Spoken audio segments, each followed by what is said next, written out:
৭.৫ বছর অন্ধকারে থাকার পর হঠাৎ আলোর মুখে ইরানের তেল ট্যাঙ্কারগুলো কেন এখন?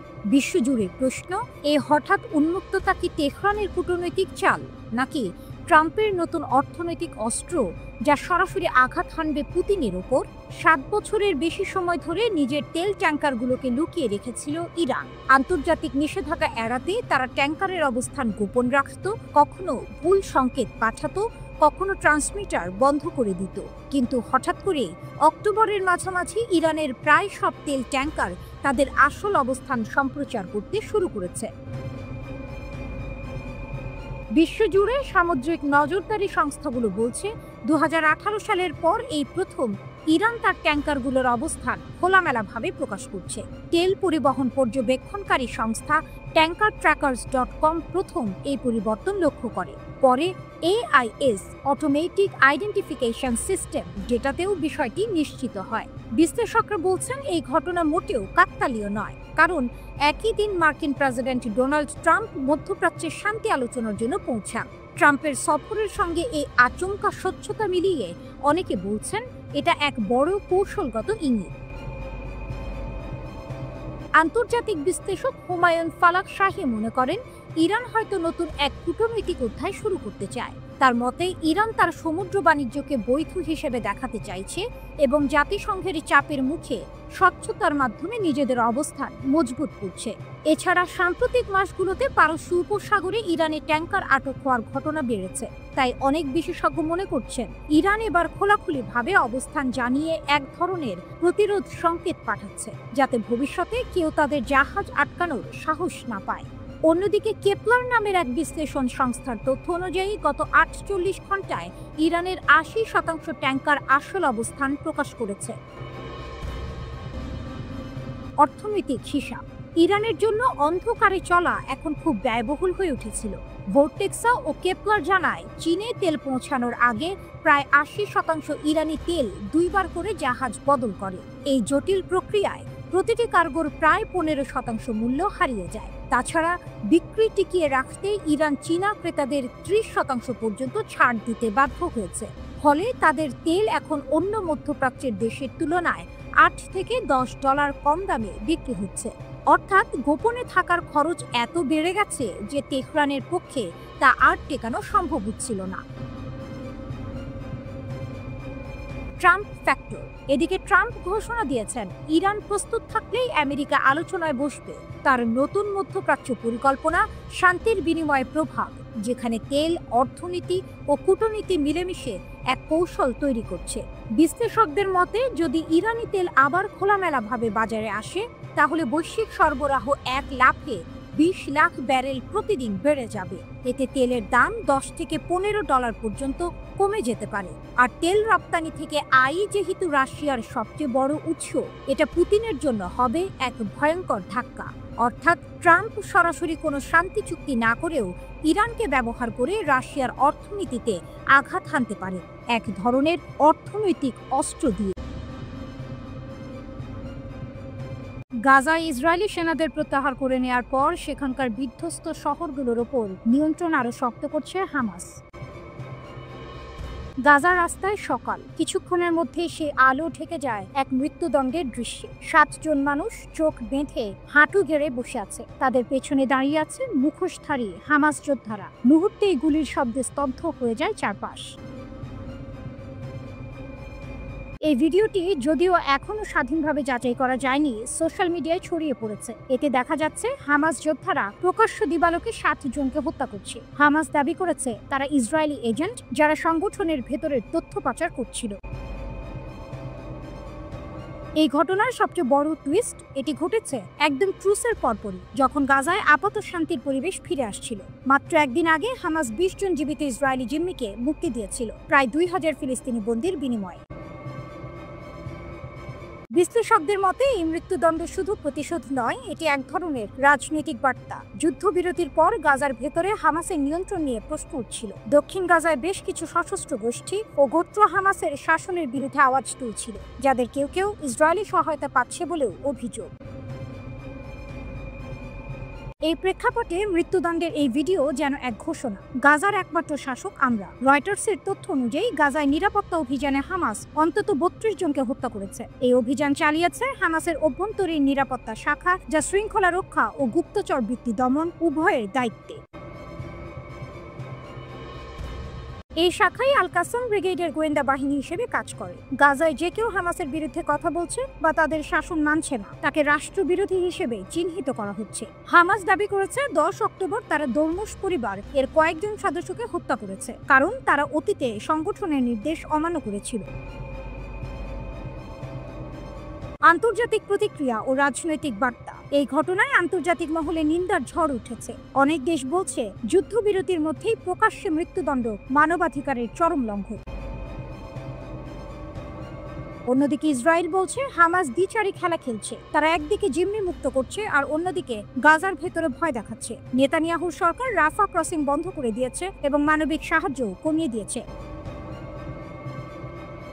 গাজা নগরী থেকে ইসরায়েলি সেনাদের প্রত্যাহার করে নেওয়ার পর গাজার উত্তরাঞ্চলে হামাস সরকারের কালো মুখোশধারী সশস্ত্র পুলিশ আবার রাস্তায় পাহারা দিতে শুরু করেছে। হামাসের একটি নিরাপত্তা ইউনিট গাজায় অন্যান্য সশস্ত্র গোষ্ঠী ও অপরাধী চক্রের বিরুদ্ধে অভিযান চালাচ্ছে, যাদের কেউ কেউ ইসরায়েলের সমর্থন পেয়েছে বলে হামাসের অভিযোগ।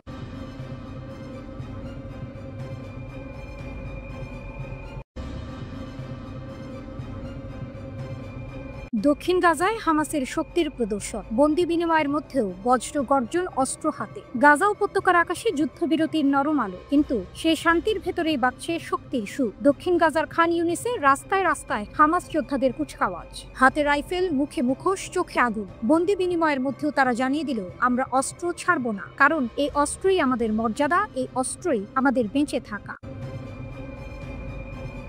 এই দৃশ্য যেন এক নাটকীয় বার্তা, শুধু ইসরায়েলের জন্য নয়, বরং ট্রাম্পের জন্য। তিনি যে শান্তি পরিকল্পনার প্রথম ধাপের কথা বলেছিলেন, তার অংশ হিসেবেই বন্দি বিনিময়। কিন্তু বাস্তবের মঞ্চে হামাস সেই পরিকল্পনাকে নিজের নিয়মে সাজিয়ে নিল। বন্দি বিনিময় অনুষ্ঠান শুরু হয়েছিল খান ইউনিসে, যেখানে সশস্ত্র হামাস যোদ্ধারা অবস্থান নিয়েছিল রাস্তায়। একদিকে লাল রঙের রেড ক্রসের যানবাহন, অন্যদিকে সবুজ পতাকায় মোড়ানো যোদ্ধাদের কুচকাওয়াজ, যেন শান্তি আর শক্তির এক অদ্ভুত সহাবস্থান। রেড ক্রসের আন্তর্জাতিক কমিটি ৭ জন বন্দীকে ইসরায়েলি সেনাবাহিনীর হাতে তুলে দেয়, যদিও তাদের শারীরিক অবস্থার বিষয়ে কোনো তথ্য প্রকাশ করা হয়নি। টেলিভিশনে বন্দীদের হস্তান্তরের খবর প্রচার হতেই ইসরায়েল জুড়ে হাজারো মানুষ রাস্তা ও প্রেক্ষাগৃহে আনন্দে ফেটে পড়ে। এটি শুধু একটি বন্দি বিনিময় নয়, এটি হামাসের এক রাজনৈতিক বার্তা। যুদ্ধবিরতির মাঝেও তারা দেখেছে তাদের সংগঠন ভাঙেনি, তাদের মনোবল দমেনি। ইসরায়েল কিংবা আমেরিকার আহ্বানে তারা অস্ত্র ত্যাগে রাজি নয়, বরং তারা জানিয়েছে আমরা প্রশাসনের দায়িত্ব ছাড়তে পারি, কিন্তু প্রতিরোধের দায়িত্ব কখনো নয়। এই পুরো অভিযান এখন আন্তর্জাতিক পর্যবেক্ষণের কেন্দ্রে। বিশ্বের গণমাধ্যম বলছে গাজার অস্থায়ী যুদ্ধবিরতির মধ্যে এটি এক গুরুত্বপূর্ণ মাইলফলক, যা ভবিষ্যতের শান্তি প্রক্রিয়াকে প্রভাবিত করবে। খান ইউনিসের কুচকাওয়াজ যেন এক নিঃশব্দ ঘোষণা, গাজা এখনো বেঁচে আছে এবং গাজার রক্ষাকারীরা এখনো প্রস্তুত। হামাস জানিয়েছে তাদের লক্ষ্য হলো গাজায় নিরাপত্তা শূন্যতা ও লুটপাট ঠেকানো আর অরাজকতা বন্ধ করা। এয়ারফোর্স ওয়ানে থাকাকালে এক সাংবাদিক মার্কিন প্রেসিডেন্টকে জানান হামাস নিজেদের পুলিশ হিসেবে প্রতিষ্ঠিত করছে আর প্রতিদ্বন্দ্বীদের গুলি করছে বলে খবর আসছে। এর জবাবে ট্রাম্প বলেন তারা সমস্যাগুলো থামাতে চায়, তারা এই ব্যাপারে খোলাখুলিভাবে কথা বলেছে আর আমরা একটি সময়কালের জন্য তাদের অনুমোদন দিয়েছি। ট্রাম্প আরো বলেছেন প্রায় ২০ লাখ মানুষ ধ্বংস করে দেওয়া ভবনগুলোতে ফিরে যাচ্ছে, সেখানে অনেক খারাপ কিছু হতে পারে, তাই আমরা চাই এটা হোক, আমরা চাই এটা নিরাপদ হোক। আমার মনে হয় এটা ঠিক হয়ে যাবে, তবে নিশ্চিত কে জানে। হামাস পরিচালিত গাজার স্বরাষ্ট্র মন্ত্রণালয় জানিয়েছে তাদের বাহিনীগুলো ছিটমহলটিতে আইন শৃঙ্খলা ফিরিয়ে আনার চেষ্টা করছে। প্রতিরোধ বাহিনীর আওতার বাইরে কেউ কোনো সশস্ত্র তৎপরতা চালালে তা দৃঢ়ভাবে মোকাবেলা করা হবে বলে সতর্ক করেছে তারা।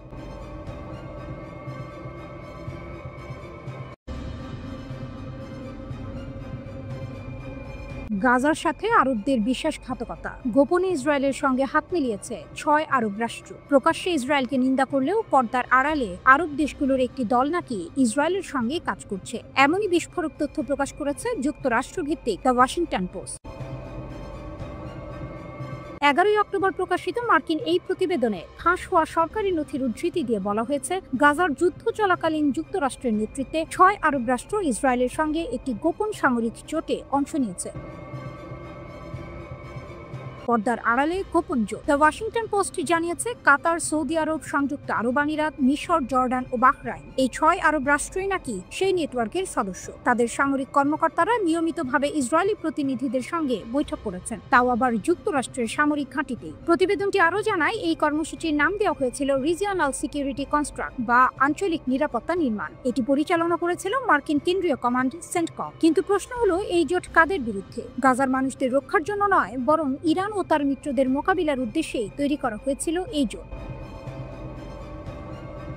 গোপন সামরিক প্রশিক্ষণ। ফাঁস হওয়া নথিতে দেখা গেছে 2022 সাল থেকেই মার্কিন ঘাঁটিতে ইসরায়েলি ও আরব কর্মকর্তাদের গোপন বৈঠক হচ্ছিল। সেখানে তাদের যৌথ বিমান প্রতিরক্ষা ব্যবস্থা, গোয়েন্দা তথ্য বিনিময় এবং টানেল যুদ্ধের মতো প্রশিক্ষণ কার্যক্রমে অংশ নিতে দেখা গেছে। এমনকি সৌদি ও কাতারের কর্মকর্তারাও নাকি ইরান সমর্থিত গোষ্ঠীগুলোর গতিবিধি নিয়ে ইসরায়েলকে গোয়েন্দা তথ্য সরবরাহ করেছেন। আরও চমকপ্রদ তথ্য, মার্কিন রেকর্ডে নিশ্চিত করা হয়েছে যে আরব ও ইসরায়েলি সেনাদের একসঙ্গে প্রশিক্ষণ দেওয়া হয়েছিল হামাসের টানেল যুদ্ধ কৌশল শনাক্ত করতে। প্রকাশ্যে বিরোধ, গোপনে সমর্থন। সবচেয়ে বড় টুইস্ট, এই সহযোগিতা চললেও ইসরায়েল 9 সেপ্টেম্বর কাতারের রাজধানী দোহায় হামাস নেতাদের লক্ষ্য করে বিমান হামলা চালায়। এরপর মার্কিন প্রশাসন ইসরায়েলি প্রধানমন্ত্রী বেনিয়ামিন নেতানিয়াহুকে বাধ্য করে কাতারের কাছে ক্ষমা চাইতে এবং ভবিষ্যতে এমন হামলা না করার প্রতিশ্রুতি দিতে। তবু সম্পর্ক ছিন্ন হয়নি, বরং ফাঁস হওয়া তথ্য বলছে 2024 সালের শুরুতেই কাতারের আল উদিদ বিমান ঘাঁটিতে অনুষ্ঠিত হয় আরও একটি গোপন বৈঠক, যেখানে উপস্থিত ছিলেন ইসরায়েলি প্রতিনিধিরা। তারা মার্কিন সামরিক চ্যানেলের মাধ্যমে প্রবেশ করেন যাতে প্রকাশ না পায় এই গোপন উপস্থিতি। ইরানকে কেন্দ্র করেই জোট। নথিতে আরো বলা হয়েছে, এই আরব ইসরায়েলি জোটের মূল লক্ষ্য ছিল ইরান ও তার প্রভাবশালী মিত্রদের মোকাবিলা করা। গাজা নয়, বরং ইরানের বিরুদ্ধে শক্তি গঠনের দিকেই তাদের মনোযোগ ছিল। এমনকি এই জোট ইরান ও তার সহযোগী মিলিশিয়াদের অশুভ অক্ষ বা এক্সিস অফ ইভিল বলে অভিহিত করেছে। আরব বিশ্বের কিছু সেনা ঘাঁটিতে নাকি এক ভিন্ন সুর বাজছে ইসরায়েলের সঙ্গে গোপন সহযোগিতার। এই প্রকাশ মধ্যপ্রাচ্যের রাজনীতিতে নতুন ঝড় তুলেছে। এই প্রকাশ প্রশ্ন তুলছে, আরব ঐক্যের মুখোশের আড়ালে কি আসলেই লুকিয়ে আছে বিশ্বাসঘাতকতা?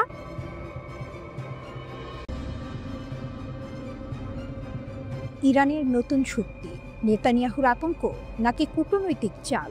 মধ্যপ্রাচ্যে আবারও বাড়ছে উত্তেজনা। এবার কেন্দ্রবিন্দু ইরান। দেশটি নাকি এমন এক ক্ষেপণাস্ত্র তৈরি করেছে যা 11,000 কিলোমিটার দূর পর্যন্ত আঘাত হানতে পারে, অর্থাৎ যুক্তরাষ্ট্রের পূর্ব উপকূল পর্যন্ত পৌঁছাতে সক্ষম এই অস্ত্র। এমন দাবি ছড়িয়ে পড়তেই কেঁপে উঠেছে ইসরায়েল। প্রধানমন্ত্রী বেনিয়ামিন নেতানিয়াহু প্রকাশ্যে বলেছেন, ইরান এখন আন্তঃমহাদেশীয় ব্যালিস্টিক মিসাইল ICBM তৈরিতে সফল, যা পরমাণু বোমা বহনে সক্ষম। ইসরায়েলের প্রধানমন্ত্রী একে বৃহৎ বিপদ হিসেবে বর্ণনা করেছেন। তার ভাষায়, আমরা ইরানের পারমাণবিক অস্ত্রের আওতায় থাকতে চাই না। তবে তিনি এটাও ইঙ্গিত দিয়েছেন যে ইসরায়েল ও যুক্তরাষ্ট্র যৌথভাবে এমন এক প্রতিরক্ষা ব্যবস্থা তৈরি করছে যা ইরানের এই হুমকিকে মোকাবিলা করতে পারবে। নেতানিয়াহুর মতে, দুই দেশ মিলে বিশ্বের সবচেয়ে উন্নত প্রতিরক্ষা প্রযুক্তি তৈরি করছে, যার লক্ষ্য একটাই, ইরানের ক্ষমতাকে দমিয়ে রাখা। কিন্তু ঘটনাটি এখানেই থেমে নেই।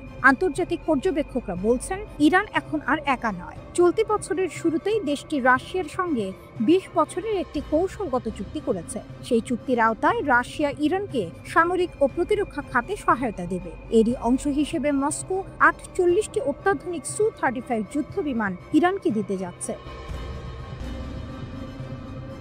এই যুদ্ধ বিমানগুলো রাশিয়ার সবচেয়ে শক্তিশালীগুলোর মধ্যে একটি। Su-35 বিমানটি একসঙ্গে 4টি শত্রু লক্ষ্যবস্তুতে আঘাত হানতে পারে। 350 কিলোমিটার দূর থেকে শত্রুর যুদ্ধ বিমান শনাক্ত করার সক্ষমতা রয়েছে এতে। উন্নত রাডার ও ইলেকট্রনিক প্রতিরক্ষা ব্যবস্থার কারণে এটি আকাশ যুদ্ধে এক ধরনের মারাত্মক খেলোয়াড় হিসেবে বিবেচিত। বিশ্লেষকদের মতে, এই 48টি যুদ্ধ বিমান ইরানের সামরিক বহরে যুক্ত হলে দেশটি সহজেই 2টি পূর্ণাঙ্গ আকাশ প্রতিরক্ষা স্কোয়াড্রন গঠন করতে পারবে। এতে মধ্যপ্রাচ্যের সামরিক ভারসাম্য পাল্টে যেতে পারে। অন্যদিকে ইরানও থেমে নেই। আয়াতুল্লাহ আলী খামেনির নির্দেশে দেশটির সামরিক বাহিনীকে দ্রুত আধুনিকীকরণ করা হচ্ছে। ক্ষেপণাস্ত্র প্রযুক্তি, ড্রোন, রাডার এবং সাইবার প্রতিরক্ষায় ইরান এখন মধ্যপ্রাচ্যের অন্যতম শক্তিধর দেশ। অনেকেই বলছেন, এটি বৃহৎ প্রতিশোধের প্রস্তুতি। গত এক দশকে ইরান যে সামরিক সক্ষমতা গড়ে তুলেছে তা এখন ইসরায়েল ও যুক্তরাষ্ট্রের জন্য এক স্থায়ী মাথা ব্যথা। তবে প্রশ্ন থেকে যাচ্ছে, ইরান কি সত্যিই যুক্তরাষ্ট্রকে টার্গেট করতে চায়, নাকি এটি কেবল এক ধরনের কূটনৈতিক বার্তা? অনেক বিশ্লেষকের মতে ইরানের এই ঘোষণা মূলত শক্তি প্রদর্শনের অংশ, যাতে পশ্চিমা দেশগুলো আলোচনার টেবিলে ইরানকে গুরুত্ব দেয়। যাই হোক, দৃশ্যপট এখন স্পষ্ট। ইরান মধ্যপ্রাচ্যের নতুন এক সামরিক শক্তি হিসেবে উঠে আসছে। ইসরায়েল ও যুক্তরাষ্ট্র চেষ্টা করছে তাকে ঠেকাতে, কিন্তু তেহরান প্রতিদিন নতুন অস্ত্র, নতুন চুক্তি ও নতুন আত্মবিশ্বাস নিয়ে এগিয়ে যাচ্ছে। বার্তা পুতিনের হাতে। ইরানের কাছে শান্তির সংকেত পাঠালো ইসরায়েল। মধ্যপ্রাচ্যে যুদ্ধের ধোঁয়া এখনো মিলিয়ে যায়নি, কিন্তু তেল আবিবের দিক থেকে আসছে এক নতুন বার্তা। ইসরায়েল আর ইরানের সঙ্গে কোনো সংঘাত চায় না। এমন বার্তায় পৌঁছে দিতে রুশ প্রেসিডেন্ট ভ্লাদিমির পুতিনের দ্বারস্থ হয়েছে ইসরায়েল। তাজিকিস্তানের রাজধানী দুশানবেতে সেন্ট্রাল এশিয়া রাশিয়া সম্মেলনে পুতিন নিজেই জানিয়েছেন এই তথ্য। তিনি বলেন, ইসরায়েলি নেতৃত্ব আমাকে অনুরোধ করেছে যেন আমি আমাদের ইরানি বন্ধুদের জানাই, ইসরায়েল আর কোনো সংঘাতে জড়াতে চায় না এবং সমাধানের পথেই এগোতে চায়। যুদ্ধের আগুনে জ্বলেছিল অঞ্চল। মাত্র 3 মাস আগেই গত জুনে ইসরায়েলের আকস্মিক বিমান হামলায় ইরান ইসরায়েল উত্তেজনা চরমে ওঠে। 13 জুন শুরু হওয়া সংঘাত টানা 12 দিন স্থায়ী হয়। ইরানের শীর্ষ সামরিক কর্মকর্তা, বিজ্ঞানী এবং শত শত বেসামরিক নাগরিক নিহত হন ইসরায়েলি আক্রমণে। এই হামলায় মার্কিন যুক্তরাষ্ট্র যুক্ত হয়। আন্তর্জাতিক আইন উপেক্ষা করে ইরানের 3টি পারমাণবিক স্থাপনায় বোমা ফেলে, কিন্তু তারপরেই পরিস্থিতি ঘুরে যায়। ইরানের পাল্টা আঘাতে ইসরায়েলকে বাধ্য হতে হয় একতরফা যুদ্ধবিরতি ঘোষণায়। ইরানকে ঠেকানো যায়নি, এখন শান্তির চেষ্টা। এই যুদ্ধের ফলেই ইরানের সামরিক ও কূটনৈতিক শক্তির নতুন বার্তা পৌঁছায় বিশ্বে। ইরানের ব্যালিস্টিক ক্ষেপণাস্ত্র হামলা শুধু ইসরায়েলের ঘাঁটি নয়, মার্কিন ঘাঁটিগুলোকেও টার্গেট করে। বিশ্লেষকেরা বলছেন, এটাই ছিল ইরানের শক্তি প্রদর্শনের মুহূর্ত, যা ইসরায়েল ও পশ্চিমা জোটকে সতর্ক করেছে। রাশিয়ার সঙ্গে ঘনিষ্ঠ সম্পর্ক থাকা ইরান এখন কেবল মধ্যপ্রাচ্যের নয়, মস্কো, বেইজিং, তেহরান অক্ষের এক গুরুত্বপূর্ণ সদস্য। ফলে পুতিনের মাধ্যমে বার্তা পাঠানো ইসরায়েলের জন্য এক ধরনের কূটনৈতিক স্বীকারোক্তি বলেই দেখা হচ্ছে। একজন রুশ বিশ্লেষক বিবিসিকে বলেন, ইসরায়েল বুঝেছে ইরানের সঙ্গে সরাসরি সংঘাত মানে আঞ্চলিক আগুন জ্বালানো, তাই তারা এখন রাশিয়ার মাধ্যমে শান্তির পথ খুঁজছে। পুতিনের কূটনৈতিক বার্তা। পুতিন বলেন, আমরা ইসরায়েলের সঙ্গে আস্থার ভিত্তিতে কথা বলি। তারা আমাদের অনুরোধ করেছে আমরা যেন ইরানকে জানাই তারা কূটনৈতিকভাবে বিষয়টি সমাধান করতে চায়। তিনি আরো যোগ করেন, ইরানের পারমাণবিক কর্মসূচি নিয়ে উদ্বেগের সমাধান সম্ভব কেবল কূটনীতির মাধ্যমে, এর বিকল্প কিছু নেই। রুশ প্রেসিডেন্ট জানান, ইরান ইতিমধ্যে আন্তর্জাতিক পরমাণু সংস্থা IAEA এর সঙ্গে সহযোগিতা বাড়াতে আগ্রহ দেখিয়েছে। মস্কো সম্প্রতি IAEA প্রধান রাফায়েল গ্রসিকে আতিথ্য দিয়েছে, যেখানে ইরানও সমাধানমুখী মনোভাব প্রকাশ করেছে। ইরানের অবস্থান অটল। তেহরান স্পষ্ট জানিয়ে দিয়েছে তাদের পারমাণবিক কর্মসূচি সম্পূর্ণ শান্তিপূর্ণ। ইরানের মতে সাম্প্রতিক উত্তেজনার কারণ হল মার্কিন ও ইউরোপীয় দেশগুলোর প্রতিশ্রুতি ভঙ্গ ও বেআইনি পদক্ষেপ। ইরানের পররাষ্ট্র মন্ত্রণালয়ের এক মুখপাত্র বলেন, আমরা সংঘাত চাই না, কিন্তু প্রতিরোধে প্রস্তুত। আমাদের নিরাপত্তা নিয়ে কোনো আপোষ হবে না। ইসরায়েলের শান্তি বার্তা নিঃসন্দেহে বড় খবর, কিন্তু প্রশ্ন একটাই, এই শান্তি কতটা আন্তরিক? কারণ মাত্র কয়েক মাস আগে ইসরায়েল ইরানের বিজ্ঞানীদের হত্যা করেছিল, পারমাণবিক স্থাপনায় হামলা চালিয়েছিল। এখন হঠাৎ শান্তি বার্তা। এ কি নতুন কূটনৈতিক খেলা, নাকি সত্যি যুদ্ধের ক্লান্তি থেকে জেগে ওঠা নতুন বাস্তবতা? যেদিকেই হোক, একথা নিশ্চিত, ইরানের শক্তি আজ এমন এক জায়গায় পৌঁছেছে যেখানে তেল আবিবকেও এখন শান্তির ভাষায় কথা বলতে হচ্ছে। ইরানি ক্ষেপণাস্ত্র পাল্লা থেকে সব সীমা তুলে নিলেন খামেনি। তেহরানের সিদ্ধান্তে কাঁপছে ইসরায়েল। ইরান আবারও দেখিয়ে দিল তাদের প্রতিরক্ষার সিদ্ধান্তে কারো হাত নেই। দেশের সর্বোচ্চ নেতা আয়াতুল্লাহ আলী খামেনি নাকি তুলে নিয়েছেন ক্ষেপণাস্ত্র কর্মসূচির সব সীমাবদ্ধতা। এমন দাবি উঠে এসেছে ইরানের সংসদের ভেতর থেকেই। আন্তর্জাতিক সংবাদ মাধ্যম ইরান ইন্টারন্যাশনাল জানিয়েছে, ইরানের সংসদের জাতীয় নিরাপত্তা কমিটির সদস্য আহমেদ বকশায়েদ আর স্থানীয় এক সংবাদ মাধ্যমে বলেছেন, ইরান তার ক্ষেপণাস্ত্র কর্মসূচি উন্নত করেছে এবং যতটা প্রয়োজন মনে করবে ততটাই উন্নত করবে। তার দাবি অনুযায়ী আগে খামেনি ক্ষেপণাস্ত্রের পাল্লা 2200 কিলোমিটার পর্যন্ত সীমিত রাখার নির্দেশ দিয়েছিলেন, কিন্তু এখন সেই সীমা তুলে নেওয়া হয়েছে। এর মানে ইরানের ক্ষেপণাস্ত্র এখন শুধু মধ্যপ্রাচ্য নয়, ইউরোপের দিকেও তা করে থাকতে পারে। আর্দেস্তানির ভাষায় তেহরান আর কোনো নির্দিষ্ট সীমা মানবে না, কারণ এটি আমাদের সামরিক শক্তির সবচেয়ে গুরুত্বপূর্ণ উপাদান। আমরা আমাদের নিরাপত্তা ও প্রতিরক্ষার স্বার্থ অনুযায়ী সিদ্ধান্ত নেব, অন্য কারো চাপে নয়। এই এক বাক্যেই যেন ইরানের বার্তা স্পষ্ট। তেহরান এখন নিজের পথে হাঁটছে, আর কেউ সেই পথ থামাতে পারবে না। তবে বিষয়টি এখনো আনুষ্ঠানিকভাবে নিশ্চিত করেনি তেহরান, কিন্তু রাজনৈতিক বিশ্লেষকরা বলছেন যদি এই সিদ্ধান্ত সত্য হয় তবে এটি ইরানের প্রতিরক্ষা নীতিকে এক ঐতিহাসিক পরিবর্তনের সূচনা। কারণ গত জুনে ইরান ও ইসরায়েলের মধ্যে যে ভয়াবহ উত্তেজনা দেখা দিয়েছিল, সেই ঘটনার পর থেকেই তেহরান তার সামরিক অবস্থান আরও দৃঢ় করছে। ইরানের সেনাবাহিনী ইতিমধ্যেই ঘোষণা দিয়েছে তারা যে কোনো হুমকির জবাব দিতে প্রস্তুত। বিশ্লেষকরা মনে করছেন খামেনির এই সিদ্ধান্ত শুধু প্রতিরক্ষা নয়, বরং এক ধরনের কূটনৈতিক বার্তাও বটে। এটি যেন আমেরিকা ও ইসরায়েলকে বলে দিচ্ছে আমরা থামব না, আমাদের আকাশের সীমা এখন পৃথিবীর গণ্ডিও ছুঁবে। এরই মধ্যে ইরানের পররাষ্ট্রমন্ত্রী আব্বাস আরাকচি অভিযোগ করেছেন ইসরায়েল ওয়াশিংটনকে বিভ্রান্ত করতে ইরানের আন্তঃমহাদেশীয় ক্ষেপণাস্ত্র নিয়ে মিথ্যা প্রচার চালাচ্ছে। তিনি বলেন তেহরানের লক্ষ্য প্রতিরক্ষা, আগ্রাসন নয়, কিন্তু কেউ যদি আমাদের সীমা অতিক্রম করে আমরা চুপ থাকব না। এই অবস্থান ইরানের আত্মবিশ্বাসের প্রতীক হয়ে উঠেছে। যে দেশ একসময় আন্তর্জাতিক নিষেধাজ্ঞায় নিঃস্ব হয়ে পড়েছিল, সেই দেশ আজ নিজের প্রযুক্তি, নিজের বিজ্ঞান, নিজের মাটির শক্তিতে তৈরি করেছে হাজার কিলোমিটার দূরের শত্রু ধ্বংস করার ক্ষমতা। বিশ্লেষকদের মতে এই সিদ্ধান্ত মধ্যপ্রাচ্যে নতুন করে শক্তির ভারসাম্য বদলে দিতে পারে। সৌদি আরব, ইসরায়েল ও যুক্তরাষ্ট্র যেখানে তেহরানের অগ্রগতি ঠেকাতে মরিয়া, সেখানে খামেনির এই পদক্ষেপ যেন বলছে আমরা ভয় পাই না, আমরা প্রস্তুত। তেহরানের আকাশ এখন শুধু রক্ষা নয়, প্রতিরোধের প্রতীক। আর খামেনির এক সিদ্ধান্ত যেন নতুন করে লিখে দিল ইরানের ক্ষেপণাস্ত্রের সীমা নেই, সীমা কেবল তাদের প্রতিজ্ঞায়।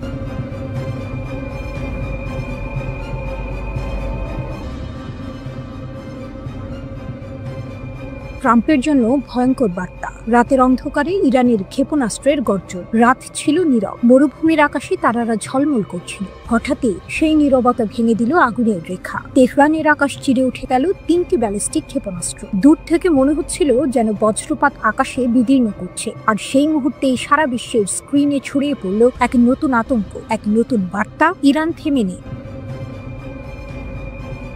এই উৎক্ষেপণ কোনো সাধারণ মহড়া নয়, বরং ছিল মার্কিন প্রেসিডেন্ট ডোনাল্ড ট্রাম্পকে উদ্দেশ্য করে ছুঁড়ে দেয়া এক সতর্কীকরণ। ইরান তার সবচেয়ে উন্নত কঠিন জ্বালানি চালিত সেকজিল ক্ষেপণাস্ত্র রাতের অন্ধকারে ছেড়ে প্রমাণ করল তারা এখনো দমে যায়নি।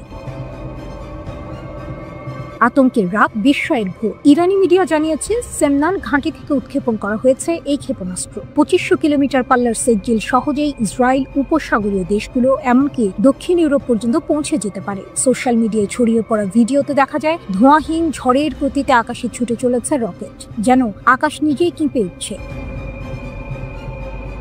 এই দৃশ্য শুধু ইরানের শক্তির নয়, বরং প্রতিরোধের ঘোষণা। জুন মাসে 12 দিনের রক্তক্ষয়ী ইরান ইসরায়েল যুদ্ধ শেষ হয়েছিল ট্রাম্পের হস্তক্ষেপে। তখন মনে করা হয়েছিল ইরান হয়তো শান্ত হবে, কিন্তু এই রাতের আগুন বলে দিল শান্তি নয়, প্রতিশোধের পথেই হাঁটছে তেহরান। ট্রাম্পের হুমকি বনাম ইরানের উত্তর। ট্রাম্প বারবার ইরানকে পারমাণবিক কর্মসূচি সীমিত করতে বলেছেন, কিন্তু ইরান সোজাসাপটা জানিয়ে দিয়েছে তাদের ভূখণ্ড রক্ষার জন্য তারা কারো অনুমতি নেবে না। মার্কিন যুক্তরাষ্ট্র এবং ইসরায়েল একসঙ্গে 3টি পারমাণবিক স্থাপনায় হামলা চালানোর পর থেকেই আলোচনার টেবিল অচল। এখন ইরান ক্ষেপণাস্ত্র উড়িয়ে যেন বলল আলোচনার নয়, প্রতিরোধের সময় এসেছে। ইরানের পররাষ্ট্র মন্ত্রণালয়ের ভাষায় আমরা বিদেশি আগ্রাসন প্রতিহত করব, নিজেদের কৌশলগত স্বাধীনতা রক্ষা করব। এই বক্তব্যে প্রতিধ্বনিত হলো সেই ক্ষেপণাস্ত্রের গর্জন। স্ন্যাপব্যাকের ছায়া, তবুও দৃঢ় ইরান। জাতিসংঘ ইতিমধ্যে ইরানের উপর থেকে নিষেধাজ্ঞা প্রত্যাহারের প্রস্তাব নাকচ করেছে। আর মাত্র কয়েকদিনের মধ্যে 28 সেপ্টেম্বর আবার চালু হবে পুরনো সেই স্ন্যাপব্যাক নিষেধাজ্ঞা। যুক্তরাজ্য, ফ্রান্স, জার্মানি বলছে ইরান ইউরেনিয়াম মজুদ বাড়িয়ে চুক্তি ভঙ্গ করেছে, কিন্তু তেহরান পাল্টা জানায় তারা এখনো মূল চুক্তির প্রতি প্রতিশ্রুতিবদ্ধ। কিন্তু প্রশ্ন হচ্ছে, যে দেশ রাতের অন্ধকারে আকাশ কাঁপিয়ে সেকজিল ক্ষেপণাস্ত্র ছুঁড়তে পারে, তাকে কি সত্যিই থামানো যাবে নিষেধাজ্ঞার কাগজে শৃঙ্খলে? ইরান এই পরীক্ষার বিষয়ে মুখ খোলেনি, যেন অন্ধকারের ভেতর লুকিয়ে রেখেছে আসল কৌশল। কিন্তু বাস্তবে সেটি তাদের সবচেয়ে বড় বার্তা। নীরবতা মানে দুর্বলতা নয়, বরং সেটা এক অদৃশ্য হুঙ্কার। বিশ্ব আজ বুঝতে পারছে ইরান শুধু প্রতিরোধ করছে না, বরং যুদ্ধক্ষেত্রের নিয়ম নতুন করে লিখছে। ট্রাম্প যেখানে নিষেধাজ্ঞার শিকল পরাতে চাইছেন, তেহরান সেখানে আকাশে আগুন ছুঁড়ে দেখাচ্ছে তাদের থামানো সহজ নয়।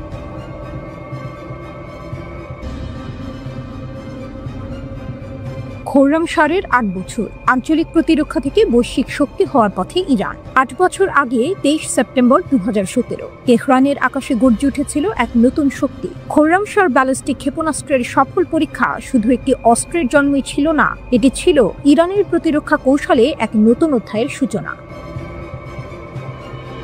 খোররামশাহ নামটি এসেছে দক্ষিণ পশ্চিম ইরানের সেই শহর থেকে, যা ১৯৮০-এর যুদ্ধের প্রতিরোধের প্রতীক হয়ে দাঁড়িয়েছিল। ক্ষেপণাস্ত্রটির উত্থানও সেই প্রতিরোধের ধারাবাহিকতা। প্রথম সংস্করণে ক্ষেপণাস্ত্রটির দৈর্ঘ্য ছিল প্রায় ১৩ মিটার, ওজন ২০ টন। এক ধাপের তরল জ্বালানি চালিত এই ক্ষেপণাস্ত্র পৌঁছাতে পারত ২০০০ কিলোমিটার দূরে, অর্থাৎ গোটা অঞ্চলের গুরুত্বপূর্ণ লক্ষ্য একেবারেই এর আওতায়। এর বিশেষত্ব ছিল নকশায়। পুরনো সাহাব 3 এর মতো পেছনে বড় স্ট্যাবিলাইজিং ফিন ছিল না, বদলে ব্যবহার করা হয়েছিল থার্স্ট ভেক্টর কন্ট্রোল প্রযুক্তি। এতে ওজন কমেছে, রাডারে ধরা পড়ার ঝুঁকি কমেছে, আর বহন করা সহজ হয়েছে। ভয়ঙ্কর ক্ষমতা। খোররামশাহ বহন করতে পারে সর্বোচ্চ ১৮০০ কেজি ওয়ারহেড, উচ্চ বিস্ফোরক, ক্লাস্টার বোমা কিংবা বহু মাথা ওয়ারহেড, সবই এর নাগালের মধ্যে। বায়ুমণ্ডলের বাইরে গিয়ে এটি ছুটে চলে ম্যাক ১৫ গতিতে। পুনঃপ্রবেশের সময় সহ্য করে ভয়াবহ তাপ, তবুও আঘাত করে নির্ভুলভাবে।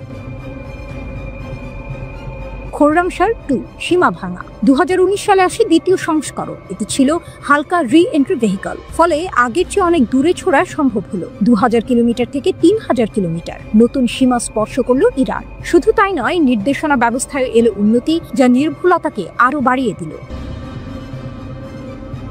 খোররামশাহ 4 বা খাইবার দ্রুততম আঘাত। ২০২৩ সালে উন্মোচিত হলো সর্বাধুনিক খোররামশাহ 4, যা খাইবার নামে পরিচিত। এর ওয়ারহেড কিছুটা কম, ১৫০০ কেজি, কিন্তু এতে যুক্ত হলো মারাত্মক বৈশিষ্ট্য। লঞ্চ প্রস্তুতি মাত্র ১৫ মিনিটে। হাইপারগলিক জ্বালানি ব্যবহারে জ্বালানি ভরার ঝামেলা নেই, ফলে শত্রু টের পাওয়ার আগেই ক্ষেপণাস্ত্র আকাশে। প্রতিরক্ষা ব্যবস্থার কাছে সময় নেই প্রতিক্রিয়া জানানোর। এর নির্ভুলতাও ভয়ঙ্কর। ২০০০ কিলোমিটার দূরে লক্ষ্যবস্তুতে ৩০ কিলোমিটারের ভেতরে আঘাত। পুনঃপ্রবেশের সময় বাইরের সেন্সর বন্ধ হয়ে যায়, তাই শত্রুর ইলেকট্রনিক জ্যামিং ব্যর্থ হয়। খাইবার ক্ষেপণাস্ত্র বহন করতে পারে NIRV প্রযুক্তি, অর্থাৎ একটি ক্ষেপণাস্ত্র ছুটে গিয়ে আলাদা আলাদা ওয়ারহেড ফেলতে পারে ভিন্ন ভিন্ন লক্ষ্যবস্তুতে। শত্রুর প্রতিরক্ষা ব্যবস্থা ভেঙে পড়বে একাধিক আঘাতে। বলা হয় এটি একসাথে ৮০টি লক্ষ্যবস্তুতে আঘাত হানতে সক্ষম।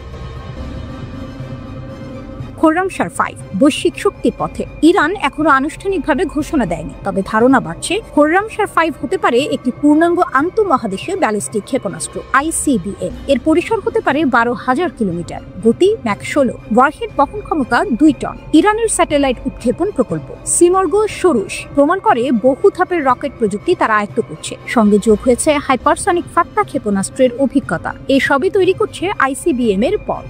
ইরান বারবার বলেছে তাদের ক্ষেপণাস্ত্রের সীমা ২০০০ কিলোমিটার, কিন্তু প্রযুক্তিগত অগ্রগতি এখন বৈশ্বিক শক্তিকে ভাবাচ্ছে। যদি খোররামশাহ 5 বাস্তব হয়, তবে ইরান শুধু আঞ্চলিক নয়, বৈশ্বিক শক্তি হিসেবে দাঁড়িয়ে যাবে। খোররামশাহের যাত্রা ৮ বছরে প্রমাণ করেছে ইরান ধাপে ধাপে নিখুঁতভাবে এগোচ্ছে। গতি, পাল্লা, নির্ভুলতা, ওয়ারহেড সব ক্ষেত্রেই উন্নত। প্রতিরোধ থেকে প্রতিরক্ষা, আর প্রতিরক্ষা থেকে এখন বৈশ্বিক প্রতিরোধের পথে। খোররামশাহ আজ শুধু একটি ক্ষেপণাস্ত্র নয়, এটি ইরানের প্রযুক্তি, অধ্যবসায় ও শক্তির প্রতীক। বিশ্বমানচিত্রে একবারে কণ্ঠস্বর গড়িয়েও থাকলো কাঁপন, কিন্তু ইরান নড়বড়ে হয়নি। চাপ বাড়লে তারা পিছিয়ে যায় না, বরং আরো শক্ত হয়ে ওঠে, এবং সেটাই বাস্তব। ইরানের সর্বোচ্চ নেতা আয়াতুল্লাহ খামেনি সম্প্রতি স্পষ্ট ভাষায় বলেছেন, যুক্তরাষ্ট্রের সঙ্গে সরাসরি কোনো আলোচনা হবে না। তার যুক্তি সহজ, আমেরিকা আলোচনার আড়ালে নিজের শর্ত চাপিয়ে দেবে। খামেনি বলেন, যদি কোনো জাতি ভয়ে বা চাপের সামনে নত হয়ে আলোচনা করে, তবে সেটি শেষ হতে জানে না। আজ পারমাণবিক বিষয়ে দমে গেল, কাল ক্ষেপণাস্ত্র বা অন্য ক্ষেত্রে দমানো শুরু হবে।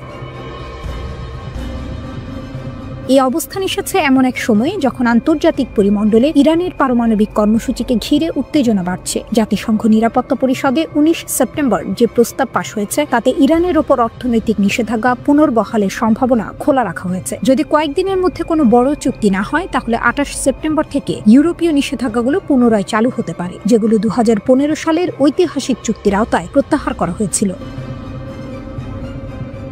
ইরানের কূটনৈতিক ও কড়া কণ্ঠস্বর একসাথে দেখা গেছে। এদিকে ইরানের পররাষ্ট্রমন্ত্রী আব্বাস আরাকচি জার্মানি, ফ্রান্স, যুক্তরাজ্য ও ইউরোপীয় ইউনিয়নের পররাষ্ট্র নীতি প্রধানের সঙ্গে বৈঠক করেছেন। আলোচনার মূল বিষয় ছিল ভবিষ্যৎ নিষেধাজ্ঞা ও পরিদর্শকদের প্রবেশাধিকার। পশ্চিমা দেশগুলো বলছে, ইরান যদি তার পারমাণবিক কার্যক্রম সীমিত না করে অথবা আন্তর্জাতিক পরিদর্শকদের প্রবেশাধিকারে বাধা দেয়, তবে নিষেধাজ্ঞা স্থগিত রাখা হবে না।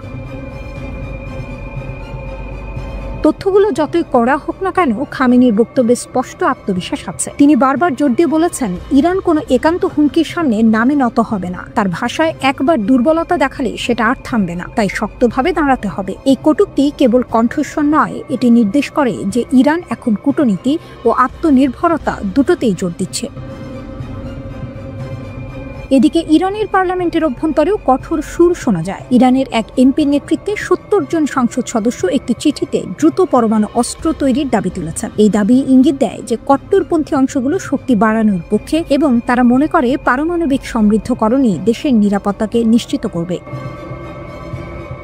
পশ্চিমা চাপ ও নিষেধাজ্ঞার হুমকি পরিণতিকে একদিকে কাঁপিয়ে তুলছে, কিন্তু অন্যদিকে সে চাপ ইরানের মধ্যে প্রতিরোধ শক্তিকে আরো চেপে ধরছে। অর্থাৎ নিষেধাজ্ঞা আর কূটনৈতিক চাপের মিশ্রণ ইরানকে নরম করার বদলে তার আত্মবিশ্বাস বাড়াচ্ছে এবং রাজনৈতিক মঞ্চে কড়া পক্ষগুলোর কণ্ঠস্বর জোরালো করছে।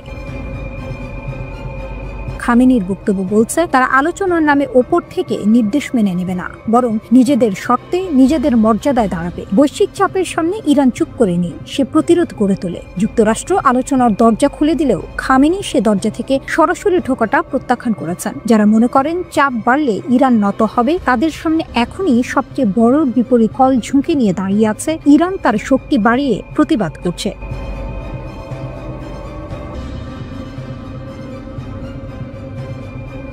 আমেরিকা কি যুদ্ধের জন্য প্রস্তুত হচ্ছে? মার্কিন যুদ্ধ সচিব পিট হেগস্ট একটি জরুরি বৈঠকের নির্দেশ দিয়েছেন। শীর্ষ মার্কিন জেনারেল এবং অ্যাডমিরালদের আগামী সপ্তাহে একত্রিত হতে বলা হয়েছে। একটি অভূতপূর্ব পদক্ষেপ বিশ্বজুড়ে উদ্বেগের সৃষ্টি করেছে। রাশিয়া, ইউক্রেন, ইসরায়েল, হামাসের যুদ্ধ নয় যথেষ্ট। বিশ্ব প্রস্তুত আরও একটি যুদ্ধের জন্য। বিশ্ববাসী মার্কিন যুক্তরাষ্ট্রের বৃহৎ সামরিক পদক্ষেপের দিকে শ্বাসরুদ্ধকর দৃষ্টিতে তাকিয়ে আছে। এক অভূতপূর্ব পদক্ষেপে মার্কিন যুদ্ধ সচিব পিট হেগস্ট আগামী সপ্তাহে ভার্জিনিয়ার কোয়ান্টিকোতে অবস্থিত মেরিন কর্পস ঘাঁটিতে বিশ্বজুড়ে শত শত জেনারেল এবং অ্যাডমিরালদের একত্রিত হওয়ার নির্দেশ দিয়েছে। পেন্টাগন বৈঠকের বিষয়টি নিশ্চিত করেছে, কিন্তু বিস্তারিত কিছু জানায়নি, যার ফলে ব্যাপক জল্পনার ঢালি। বিশ্বব্যাপী আতঙ্কের মধ্যে ডোনাল্ড ট্রাম্প বলেছেন যে তিনি শান্তির রাষ্ট্রপতি এবং বৈঠকের আসল উদ্দেশ্য প্রকাশ করেছেন। মঙ্গলবার কি সারা দেশের সামরিক নেতাদের আমন্ত্রণ জানানো সত্যিই তারাও সেখানে থাকবেন? ট্রাম্পকে জিজ্ঞাসা করা হয়েছিল। সারা দেশ থেকে কি জেনারেল এবং অ্যাডমিরালদের ভার্জিনিয়ায় একটি বড় বৈঠকের জন্য? আচ্ছা, আমি জানি, আমি এটা পছন্দ করি, মানে আমার মনে হয় এটা দারুণ। তাকে বন্ধুত্বপূর্ণ হতে দিন। সারা বিশ্বের জেনারেল এবং অ্যাডমিরালদের সাথে তাকে বন্ধুত্বপূর্ণ হতে দিন। কেন? এতে কি কিছু ভুল আছে? ট্রাম্প উত্তর দিলেন। সাক্ষাতের উদ্দেশ্য সম্পর্কে আরো জিজ্ঞাসা করা হলে ট্রাম্প বলেন, আচ্ছা, তারা যদি আমাকে চায় তবে আমি সেখানে থাকবো, কিন্তু এটা এত বড় ব্যাপার কেন? আমি বলতে চাইছি, আমরা সারা বিশ্বের জেনারেল এবং অ্যাডমিরালদের সাথে মিলেমিশে আছি। মনে রাখবেন, আমি শান্তির রাষ্ট্রপতি। মিলেমিশে থাকা ভালো। আপনি এমন আচরণ করেন যেন এটা খারাপ জিনিস। এটি কি ভালো নয় যে সারা বিশ্ব থেকে মানুষ আমাদের সাথে থাকতে আসছে? তিনি আরো বলেন, এটা বিশেষ অস্বাভাবিক কিছু নয় যে যুদ্ধ সচিবের কাছে রিপোর্ট করা জেনারেলরা এবং তারপর মার্কিন যুক্তরাষ্ট্রের রাষ্ট্রপতির কাছে রিপোর্ট করা যুদ্ধ সচিবের সাথে কথা বলতে আসছেন। এটা আসলে মোটেও অস্বাভাবিক নয় এবং আমার মনে হয় এটা অদ্ভুত যে আপনারা এত বড় গল্পে পরিণত হয়েছেন। এটা কি একটা বড় গল্প? মানে আমার মনে হয় না। আমি মনে করি এটি কি একটা ভালো গল্প নয়? সামরিক বাহিনী হিসেবে আমরা সারা বিশ্ব থেকে সম্মানিত। আমি আমার প্রথম মেয়াদে সামরিক বাহিনী পুনর্গঠন করেছি, যদিও আমরা এর একটি অংশ আফগানিস্তানকে দিয়েছিলাম, কিন্তু আমি সেনাবাহিনী পুনর্গঠন করেছি এবং আমরা খুব সম্মানিত।